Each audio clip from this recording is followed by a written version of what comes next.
Welcome to part 3 of ClickBank's affiliate training series. This video is going to be about how to grow your audience, which is really where you're going to start seeing the results that you can use to build a long-term successful affiliate business. So the first step in growing your audience is to really do your research. Just like we did when we looked at how to choose your niche, you need to really understand who is the audience that you're going to be speaking to and promoting products to. So some questions that can help identify who your audience is really who is your ideal reader or visitor. Think about the persona of that person. Think about things like what do they look like, what do they talk about, care about, hate, fear, desire. You want to think about their emotional state and their emotional needs as well as their demographic needs. So don't just think about gender or age or location. Think about what really motivates them. So who do they hang out with? Who do they talk to? Who do they disagree with or argue with? Who do they idolize or want to be? Those are going to give you some great ideas for the types of topics you could talk about and the types of products that they might be interested in. So then where do they hang out online, in person? Where do they want to go? Where do they want to travel to? Where do they not want to go or not want to do? What products, brands, or personas do they love and hate? How do they talk? Are they pretty informal, or are they very businesslike or highly educated? Do they speak passionately but not very formally, or are they analytical thinkers and they wouldn't connect with someone who's being informal and speaking off the cuff or speaking with a lot of emotion? And then finally, what lingo do they use? What are the types of terminology that they might use? Because those are going to give you ideas for keywords that you could target in your content when you're wanting to rank in search engines. So thinking about what kinds of language they use is going to be helpful in figuring out how to start getting people interested in what you have to say. So just as an example, these are 3 different personas that you see here on the screen. There might be a new mom, or someone who's a pretty hardcore cyclist, or someone who's a fisherman. They're going to have very, very different needs. What they're looking to get from your product or your blog or video channel or whatever it might be is going to be very different than the other personas. There may be some overlap, but you need to be able to speak to their specific needs and desires and use the type of language. A fisherman is going to have some very specific terms that they would know that a normal non-fisherman wouldn't know. And same thing with new moms. They have things that they care about and want to hear people using those terms so that they can connect with them. So the number one question to answer when you're trying to identify how to grow your audience is, why are these people coming to you? Why are they seeking out your site or your platform? What are they hoping to get out of it? Or do they need a solution to a problem? Are they looking for more information? Are they looking to do something better or faster? So what is their big reason and desire for coming to you? And then the second question is, why should they listen to you as opposed to all the other experts or people out there weighing in on the topic? And they're not going to listen only to you, but what do you have to offer to them that makes it worth their time and the effort and attention that they're giving you? If you don't have a compelling reason or a compelling difference, it's going to be really hard to get people interested and to keep their attention. So think about that. Maybe you help them achieve a result quicker, or you are friendlier and more likable, or you deliver the information in a way that is kind of unique. Maybe you deliver video training or something like that that isn't common in that niche. So think through what you could do differently that would really make your platform appealing to these people. So great content on your platform, whether it's written or video or whatever it might be, that's really the foundation of building your platform and growing an audience. These days, having great original content is just not optional. There's so much out there in terms of people that are creating information and sharing information that if your stuff is just a Me Too rehash of what's already out there, it's likely to get ignored. So having great original content is really just sort of the price of entry into becoming a successful affiliate, but it's not what's going to take you over the top and make you hugely successful. So your content, to be able to connect with people and be helpful for people, needs to be honest. It needs to be valuable, and there are a lot of different ways you can define value, but basically don't waste people's time. Give them something that's actually useful and that they're going to be glad that they took the time to consume it. Otherwise, you're going to lose them, and they're probably not going to come back and give you another chance. If it's possible, deliver the information in multiple formats. So, maybe do some text blogging or do video or do a podcast. But if you deliver it in different ways, you have more opportunities to reach people where they are and how they like to consume the information.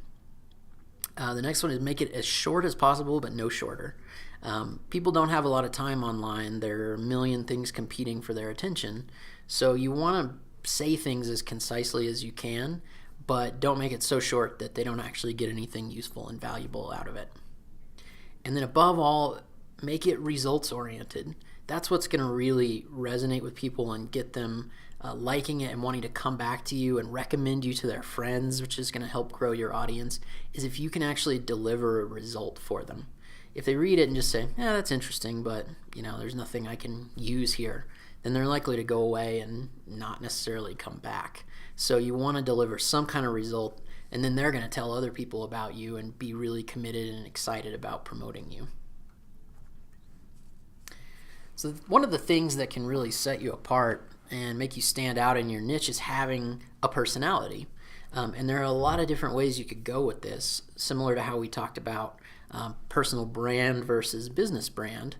But you want to think about what's your personality when you're speaking to your audience, and is it the right personality for them? So a couple examples here.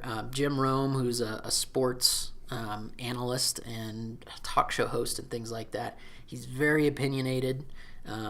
His kind of catchline is have a take. So that's true for your personality as well.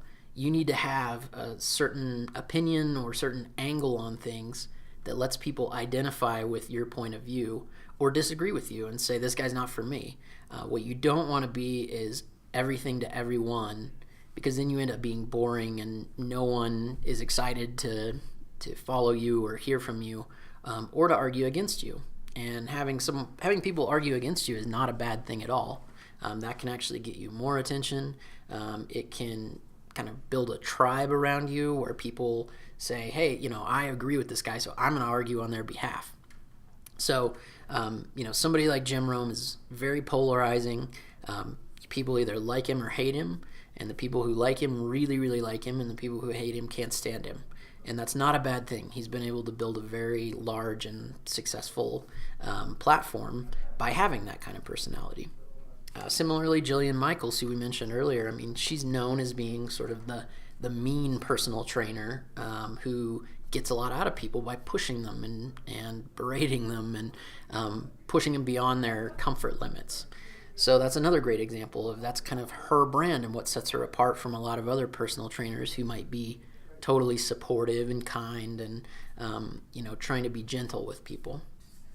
But just so you don't think that you have to go the angry, loud route or be the mean person in the space, then you got somebody like Rachel Ray, who is in the cooking space, and that's a really crowded niche. There are lots of professional cooks and chefs out there that are trying to teach this stuff, but her take was kind of being the friendly girl next door, not being too fancy or complicated, keeping things simple, and tons of people can identify with that because they don't want to be a snooty professional chef. They want to just have fun cooking and enjoy it and love it.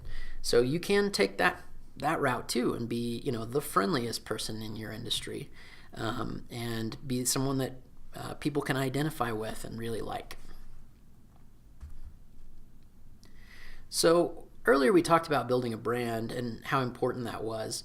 And I just want to reiterate that here when you're trying to grow your audience, that even if your brand is casual, you want to look professional. So that would be things like having a custom logo made, which can be really inexpensive, getting a premium or custom WordPress theme like we talked about, having images in your posts, and there are stock photo sites that you can get those from.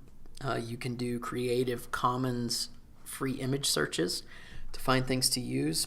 So there are lots of sources of pictures. I mean, you can take your own photos and use those, and that's a great way to personalize your website. Having branded social media pages that sort of reinforce that brand and tie your image and your brand across all the different platforms and social media networks. And then having a real email address or URL. So instead of having your name at gmail.com, having your first name at yourdomainname.com. So that's a good way to make your brand look professional and make you trustworthy and that people will take you seriously. So here's some examples I wanted to show you of people who've done a really good job of building really professional looking platforms. So this first one is Pat Flynn of smartpassiveincome.com. His is fantastic. I mean, he uses similar colors and imagery across his whole site. He has the whole "Hello, my name is Pat," where he introduces himself. And in an industry like internet marketing, which is the space that he's in, there's a lot of anonymity and people are afraid to trust the people that they're seeing there. So he does a really good job of being very transparent and sharing his story so that he's likable and trustworthy. And people love him, and he has a huge following because he is very open and honest in what he does. This next one is a website called nerdfitness.com. It's a great example of both kind of niching it down and also identifying who your audience is and who your tribe is. So, he's saying this is fitness for geeky people that like geeky stuff. So he uses language from video games and imagery from video games, and is very kind of casual and fun instead of being really hardcore fitness. And you can see that he's done a great job of making his site look really professional, tying in color schemes, getting a lot of custom graphics done, and putting his face front and center on there. And then this is a different one. This is a mommy blogger, and she just does a great job of looking very approachable and personable, using a lot of really nice colors and speaking directly to her audience. So there are a lot of different ways that you can go with the personal branding, but what you want to do is make sure that everything you're putting out there is speaking to your particular type of audience and that it all reinforces your trustworthiness and likability. So a rookie mistake that a lot of affiliates make, and I see this all the time, is trying to monetize and make money from your site or from your platform from day one. This is just a bad idea because it ends up that you look like you're trying to make money rather than connect with people or really share a message or share your thoughts. So you're much better off focusing on building your audience, putting out good content, connecting with important people in your industry, than immediately slapping up advertisements on your website from day one, or your first post on your blog or on your YouTube channel or whatever it is an affiliate promotion. You're going to have plenty of time to make money once you have an audience in place. But if you're trying to make money from people on day one, they're not going to have any reason to trust you or like you or want to come back and listen to you again. They're going to feel like you're trying to take advantage of them. So build an audience first. You can start monetizing relatively early on, but just don't do it right off the bat. I see way too many sites that have ads slapped up in every open spot on their site, and it looks terrible. It looks like someone who's just trying to make money from every visitor. So instead, cultivate that trustworthiness and audience. The next big piece of growing your audience is adding value to the community. And to the community, I mean the community that's in your niche. So you can do things like really participating in forums. Don't go into forums and just start posting links or that kind of thing, but get in there and have real conversations with people. Figure out who the, kind of power players are in your niche and build real relationships with them. Support them. Do good things for them, share information that's going to be helpful to people, and the people in that niche will start looking to you as an expert and start coming to your website and consuming your content or signing up for your newsletter. So you want to get in there and really be real with people and do a good job of demonstrating your value to that community. So similarly, get active in Facebook groups in your niche.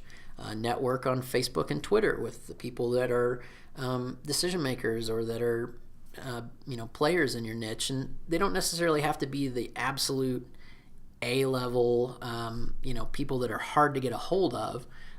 Start with people that are kind of at your similar level or that are maybe a little bit more advanced than you. That's going to be way easier than trying to connect with someone who is constantly getting bombarded with emails or requests to connect. Do guest posts on blogs in your niche. This can be huge. This is a great way to get your name out there and get your reputation going, start getting traffic. And it also is good for SEO if you have links back to your site from your guest post, which is usually the case.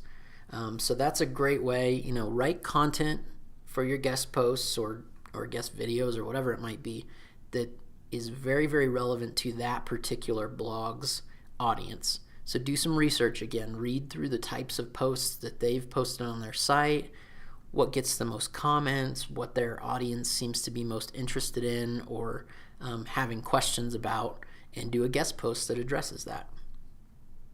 Attending events and conferences is one of the best way to get out and meet people.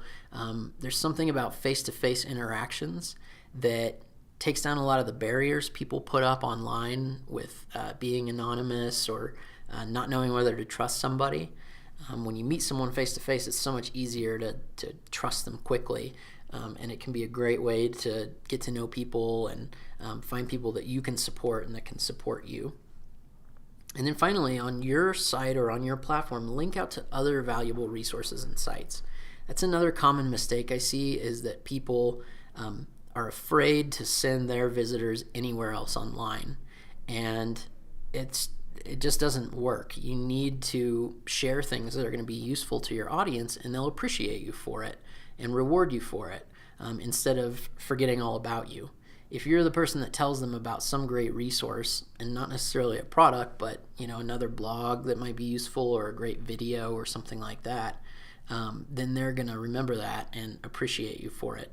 And it's also good from the search engine's point of view. Google wants to see that you are participating in the community and that you're not trying to be this closed off person that doesn't ever get out there and participate. So they want to see you linking out to good, reputable websites. Next up, you want to stay in contact with your email list that you're building. Just like I said in the video before this, you want to start building a list right off the bat. That's what you should be doing instead of trying to monetize right off the bat.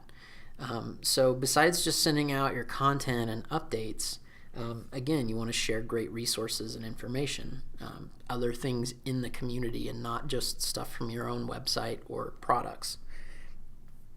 You can survey people or ask them questions about what they're struggling with, what their challenges are, what questions they have that they're having a hard time getting answered, what content they'd like to see you create. That's a great way to get ideas for creating content or maybe even creating your own product someday, rather than just promoting other products. And then finally, you want to add value and share stuff before you start promoting products to them. So I wouldn't recommend in your very first email that people get after they sign up to your list that it be an affiliate promotion. It's going to upset people or scare them off. They're going to think that you're just trying to get money out of them and that you're not really interested in the relationship or sharing good information. So, send them some content and add value to them before you then say, hey, and by the way, if you like what I've been sharing with you, here's something that you might be interested in. And we'll get into how to do that in the next video, but add that value first. So how you treat your list can certainly make or break your reputation. Having a list is one of the most powerful things you can do to be successful as an affiliate.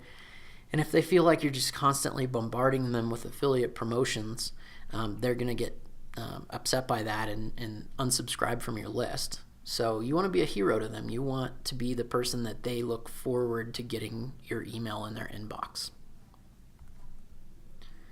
Okay, so this is a big one. This is the secret to affiliate success, really. It's just one word. Think about what your guess would be on this.